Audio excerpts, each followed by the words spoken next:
I am Illugi Gunnarsson, and I am glad to have this occasion to understand more about finance and the financial markets and the banking systems in the Greater Bay Area. Hi, Illugi. I'm Alan Luk. Nice to meet you here. Hope I can share with you my experience in the Greater Bay Area, particularly in the financial and banking sector.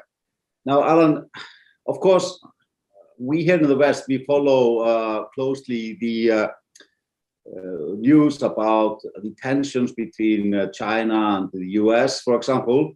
So my first question about the bank system in the and finance system in Hong Kong: is there, in your view, any danger of Hong Kong losing out on its status as an international hub of finance because of the international situation or the political situation? Of course, I think the tension between US and China always, I think, is on the top priority or agenda of most, I think, a concern, okay, for international investor, okay. Given, I think, the economic development of China in the last 30 years, okay, which have gained enormous, I think, result, and China already becomes, I think, the second, I think, largest country counterpart in trading. Hong Kong, I think, used to be and will be continue to be the financial center, I think, in the world.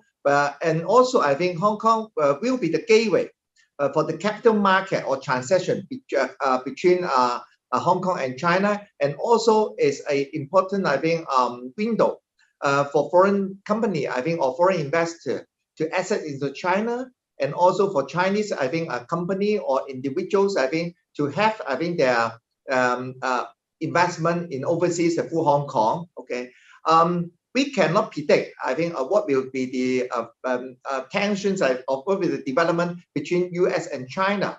But Hong Kong as the, I think, the only, I think, I would say, financial center for China, I think, to access, I think, the international financial market, the functionality will be continue, I think, very important. Okay.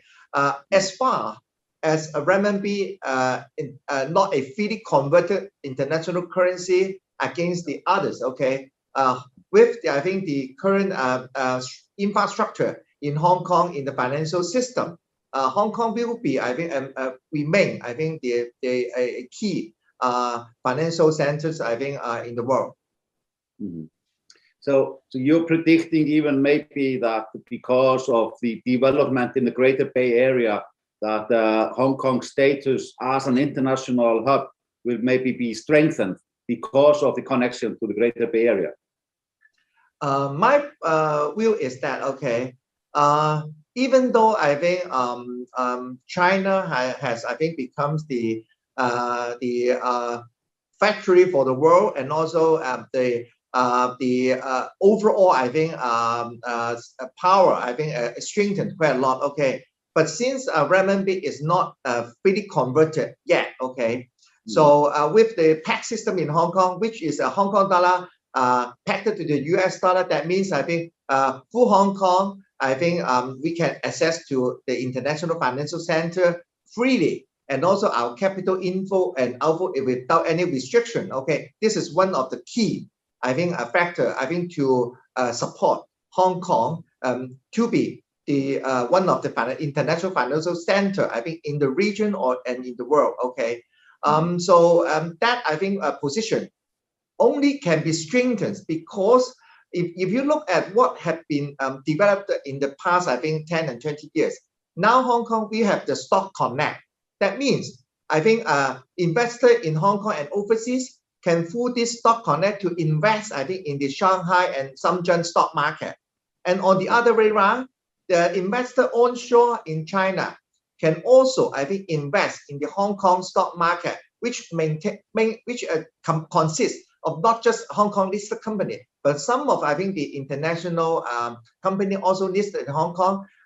Those Chinese investor can also access this category or this sector, I think, through the stock connect, I think, channel. With the GBA, I think, policy in place, okay, further relax, I think, the wealth management, I think, across the border. That means, I think, for the investor for the Chinese investor in the GBA area, they have more, I think, flexibility, or they are more, I think, is allowed, I think, to convert or to invest, I think, through this, I think, GBA policy, okay, into the Hong Kong, I think, financial market. And also the Hong Kong investor, I think, or foreign investor can also, I think, access the domestic, I think, financial market through the GBA policy, which is more, I think, flexible than the traditional, I think, regulatory policy in China. Yeah, coming to taking up maybe a bit closer look on the GBA effect, or the effect the GBA policies are going to have on the Hong Kong banking system. Now, as I understand, there is what you would call the closer economic partnership between Hong Kong and China, with kind of a free trade arrangement. Do you think that when the GBA becomes more integrated, there will be any changes of the status of Hong Kong that is going to affect in a positive way the banking system in Hong Kong?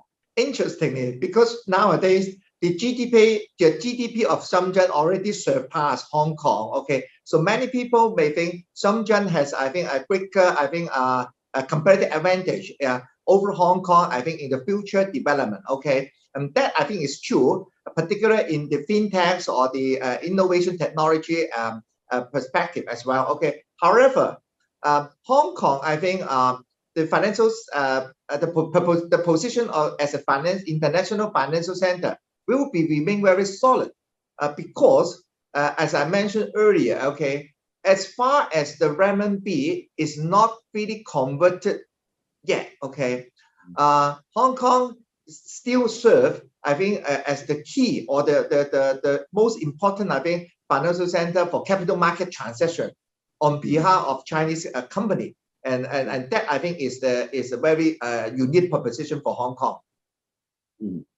Yeah. So what you're saying is that the strength of the Hong Kong system is compared to, for example, banks in Shenzhen, is still going to be very strong.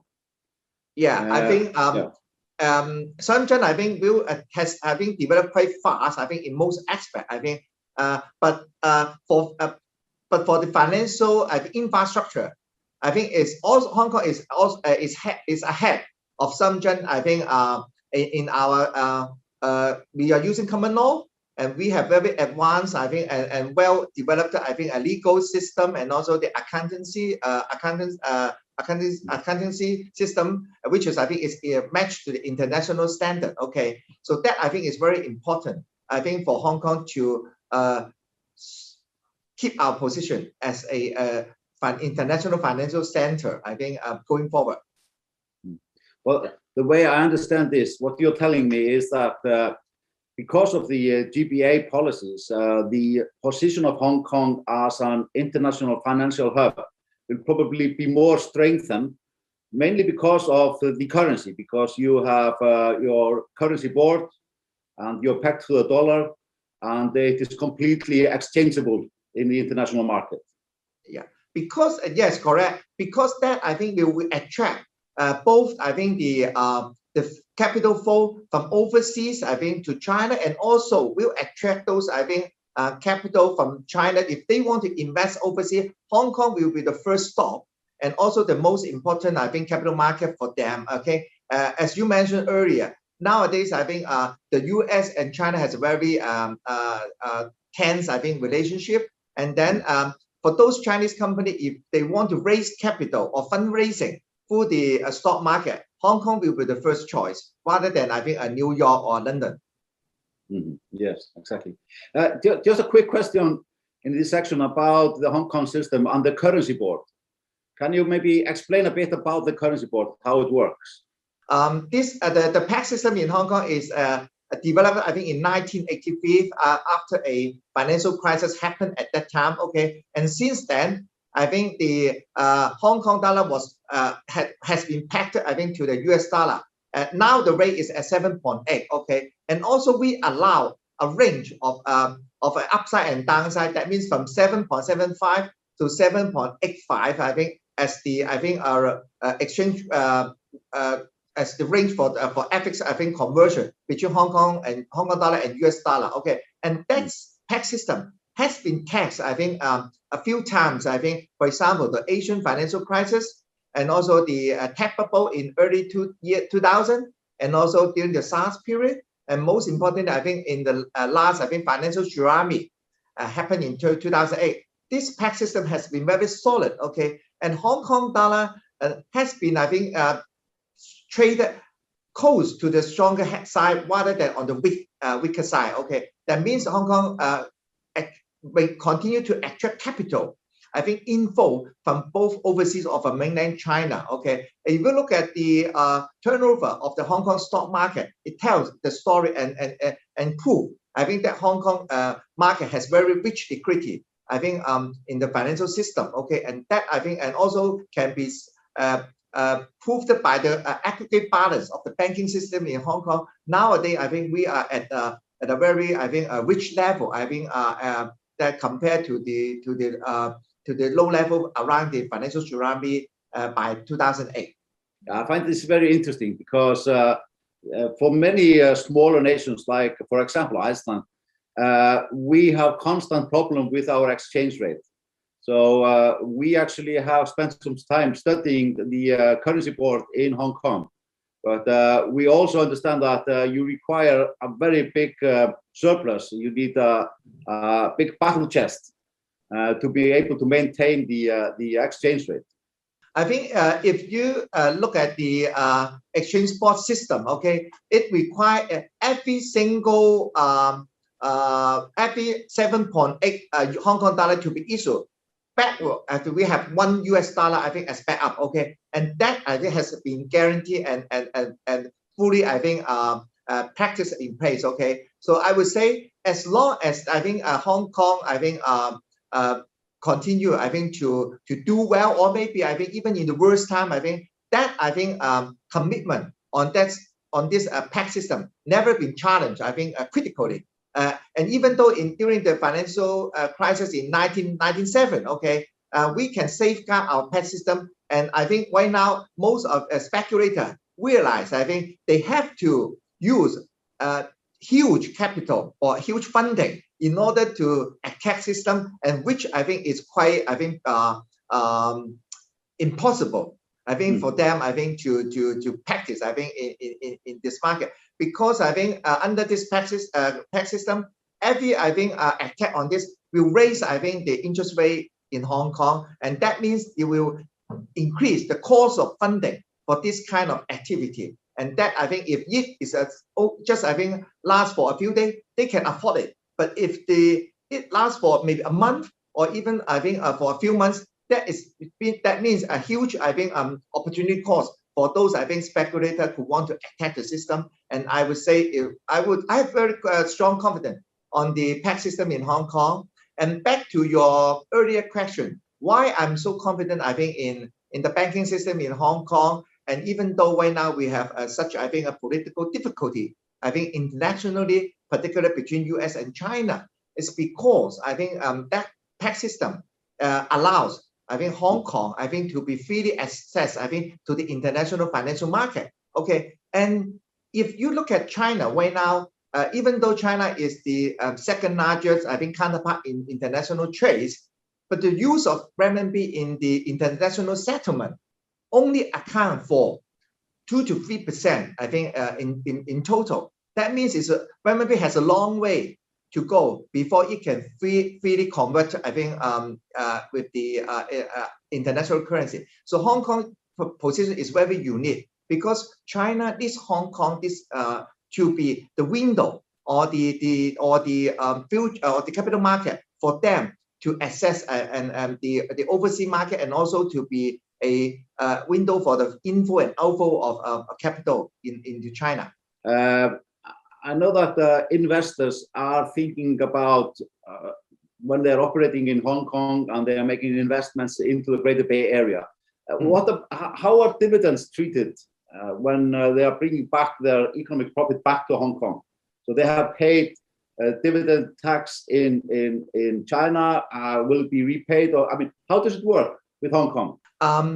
there are, I think, 16 policy, I think, proposed, I think, in the GBA, I think, area, I think, and some of them are very, I think, focused on the financial sector. For example, the wealth management across the border, that means the two-way in and out, I think, allow the Hong Kong and the GBA, I think, citizens, I think, to invest, I think, on against, I think, each other's, I think, financial market, or to buy investment product as well. And that that kind of arrangement is a kind of flexible, I think, channel, I think, for the Hong Kong investor and the domestic investor, because you know in China there is a ethics, I think, control on the remittance of renminbi in and out of China. Okay, so if you use Hong Kong as a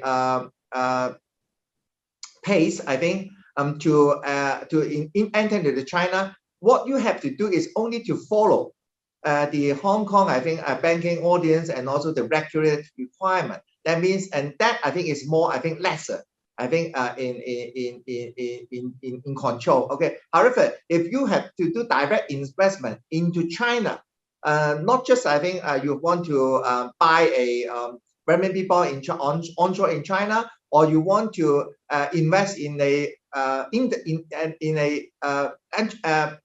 enterprise, a business, I think, maybe just simple as open a restaurant in China, or maybe to operate a factory in China as well. Your capital has to go through the foreign exchange control, I think, board under the PBOC, the People's Bank of China, and also you have to submit all those, I think, relevant documents, and also get the permit, and then you can, I think, invest in.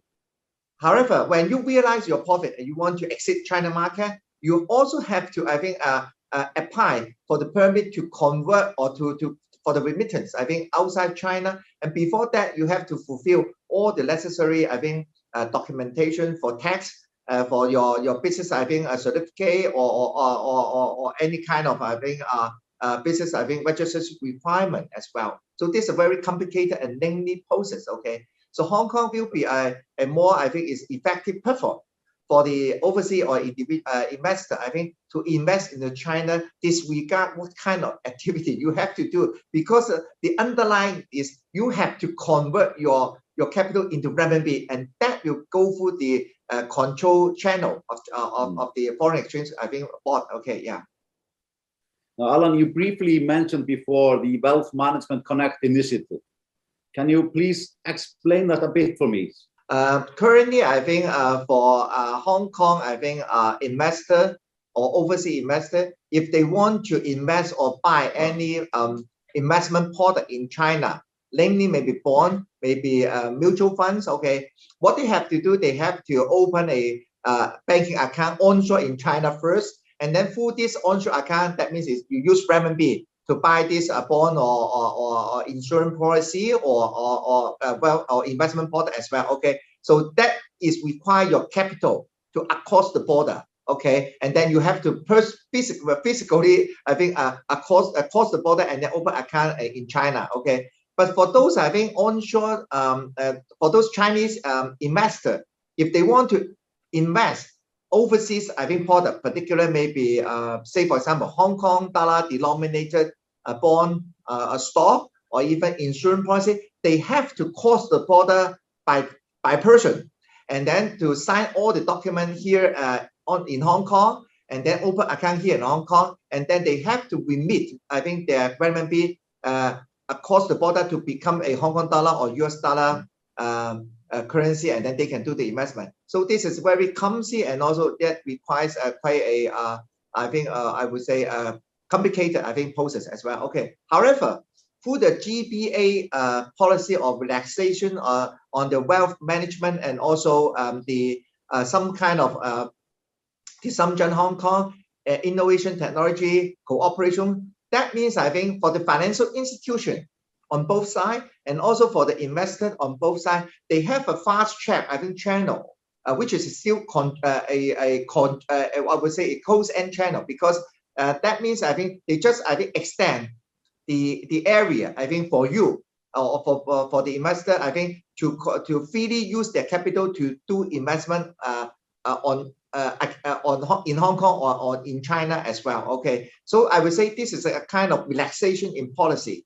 Okay, to speed up the process and also to make it simpler. Because, for example, it allows the banks and insurance company to Hong Kong through this GBA policy to sell our product in GBA area, okay, through particular channel, maybe through a alliance with the Chinese bank in GBA area, so that personally, I think this the Chinese investor do not need to go to Hong Kong to buy this kind of product, and vice versa. Do you think then that this is going to play an important part in developing and deepening the connection between the mainland and Hong Kong? Hong Kong and the GBA area already have very frequent and intensive, I think, contact. I think for the people, I think, traveling across the border, okay, in the past and nowadays, okay. But as I mentioned, that we still have to some restriction on the remittance of renminbi outside China, and also for Hong Kong and overseas capital to invest in China as well, okay. So for this, I think GBA policy is closer and effective, I think, for this kind of capital inflow and outflow in designing in specific channel. That means, I think, that just like the Stock Connect, okay, but Stock Connect is end to end.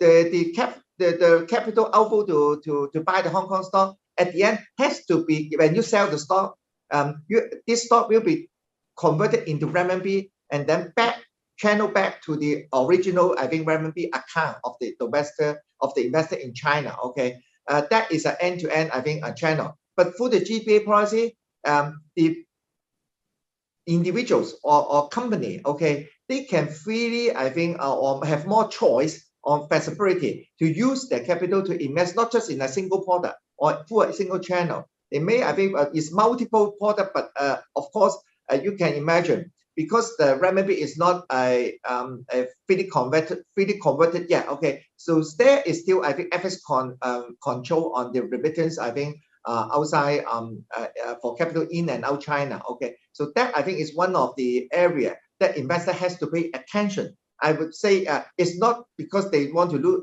they will not control anymore. They will allow you to have more flexibility in this kind of capital movement across the border. So might we then expect, for example, Chinese or mainland Chinese investors flowing into Hong Kong to use the Hong Kong dollar or use the benefits from the Hong Kong dollar? My point here is that, do you think that there will be more flow from mainland China to Hong Kong of investment, or vice versa? Do you think that will be more from Hong Kong to mainland China? How is the flow going to be?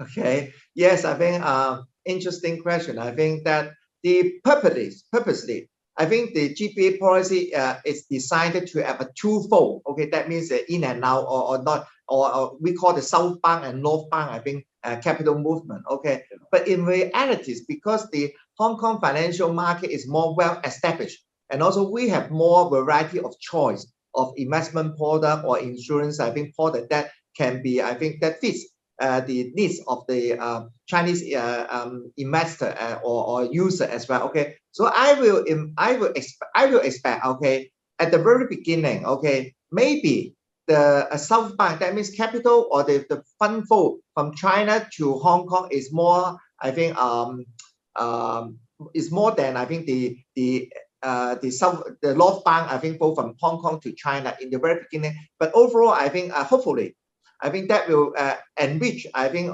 the capacity of this, I think, GBA and Hong Kong market, so that I think at the end the aim of this GBA policy can do a two-way free flow of capital, both I think in and out. Okay. Well, this brings me to my next chain of question, which is how you see the development in the Greater Bay Area banking system to happen. And maybe firstly, what parts of the financial business do you think are going to grow the fastest in the Greater Bay Area in foreseeable future? Will it be insurance or venture capital or banking services? What's your opinion on this?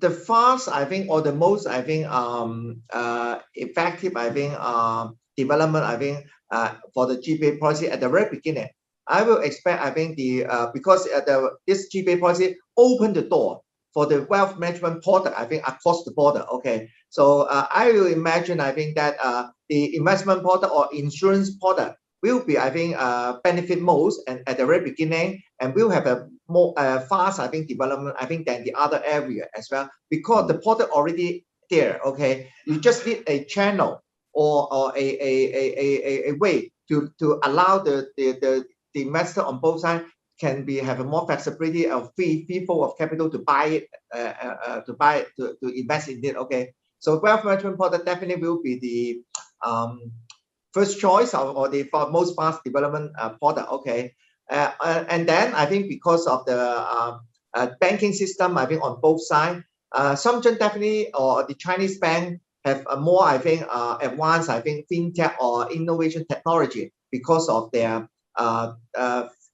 capital, I think, investment, I think, in the past, and also because of the size of the market, because China's has 1.4 billion people, and then even in the GBA area, it's about 8,000 million population as well. But for Hong Kong, only have 7 million population. So in the past, the fintech development, or also the technology, innovation technology in Hong Kong banking system is way behind. It's behind the curve, I think, compared to China. Okay, so that I think with that GBA policy, it will intensify the development of the banking system in Hong Kong to use more advanced technology, and then we can take to partner with the Chinese bank, or even to employ some overseas, I think, innovation technology from other banks to join JV, and then through the cooperation with China market, we can open up the GBA market as well. Yeah, I find that this is very interesting. So, for example, if a foreign investor wanted to invest in the booming tech industry in Shenzhen, for example, would you advise them to go through Hong Kong, or should they go directly to Shenzhen? I will advise, I think, the overseas investor to invest in GBA area through Hong Kong, because I think it's more easier and effective. I think because I think our infrastructure in Hong Kong and the GBA allow more flexibility for investor, I think, to enter the China or the GBA market as well. However, if you do a direct investment in GBA, it comes to the old question that you have to face the foreign exchange control. Your capital, I think, or the remittance, I think, into China has to go through a lengthy and complicated process as well. So I think it's more easier and effective to do the investment through Hong Kong.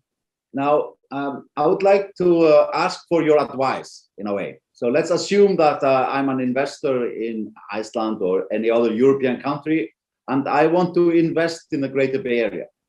So I'm thinking, what should I be doing? Should I try to buy financial instruments that expose me to the Greater Bay Area general economic development, or should I buy some instruments that expose me to individual sectors? I mean, what would be your advice to a foreign investor looking at the Greater Bay Area? What types of instruments should he be using? Illugi, welcome to use my advisory service. Okay, so as your advisor, okay, the first question you ask is, I think, how to enter into this investment GBA market is most effective. Okay, so from my opinion, the first, I think, we have to, I think, to manage the FX foreign exchange risk. Okay, that means, I think, right now with the renminbi conversion, I think is still, I think, limited. Is the convertibility of renminbi is not freely converted yet. Okay, so the capital inflow into China may have to, I think, deal with some regulatory requirement and restriction. Okay. So to avoid, I think, this kind of, I think, a potential risk, I think I would advise to invest through the Hong Kong, I think, market. So means either through the stock connect in Hong Kong to buy the Chinese stock in Shenzhen and Shanghai, or to through the financial institution to buy onshore investment product in China as well. Okay, because if you do a direct investment in GBA area, either is through on a particular entity or a particular product, it's very difficult for you to do due diligence process on the potential risk and also the expected return of this kind of investment as well. Okay, and also you may encounter difficulty to personally or physically to visit those sites. Okay, and that I think is one of the potential risks. Okay, for the investment product, like for example, if you are interested, I think in the financial sector. Okay, obviously I think you can invest. I think for the stock market in Hong Kong to pick up those I think financial operator. I think maybe a Chinese bank. I think operated very effectively in the GBA area, or a insurance company. I think who have a large market share in the GBA area as well. Okay, I think will miss your purpose. Yes, because I know investors here might be reluctant to buy the greater China market because it's just so big. It's difficult to understand. But they would maybe be looking at the financial instruments that would expose them just to the Greater Bay Area. They would want to have that exclusively in the portfolio, to segment the portfolio more than just buying China as a whole. Agree. I think because for the GBA area, you have to be very focused on those, I think, as we discussed earlier, which I think is a fast-growing sector. I think that we already concluded. Maybe the wealth management product and also the financial industry, I think benefit most. Okay, since we are focused on this sector, I think we'll have a very satisfactory result. Okay. Well, this has been very interesting, and I have very much enjoyed our talks. So thank you very much.